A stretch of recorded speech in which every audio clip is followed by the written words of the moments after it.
ابو while نے بیان کیا، ان سے حضرت عبداللہ بن مسعود رضی اللہ عنہ نے بیان کیا کہ ہم پہلے نماز میں یوں کہا کرتے تھے، فلاں پر سلام اور نام لیتے تھے، اور آپس میں ایک شخص دوسرے کو سلام کر لیتا۔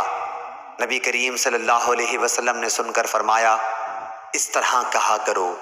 ترجمہ یعنی ساری تحیات، بندگیاں اور کورنشیں اور اچھی باتیں خاص اللہ ہی کے لیے ہیں، اور اے نبی آپ پر سلام ہو، اللہ کی رحمتیں اور اس کی برکتیں نازل ہوں۔ ہم پر سلام ہو اور اللہ کے سب نیک بندوں پر۔ میں گواہی دیتا ہوں کہ اللہ کے سوا کوئی معبود نہیں، اور گواہی دیتا ہوں کہ محمد صلی اللہ علیہ وسلم اس کے بندے اور رسول ہیں۔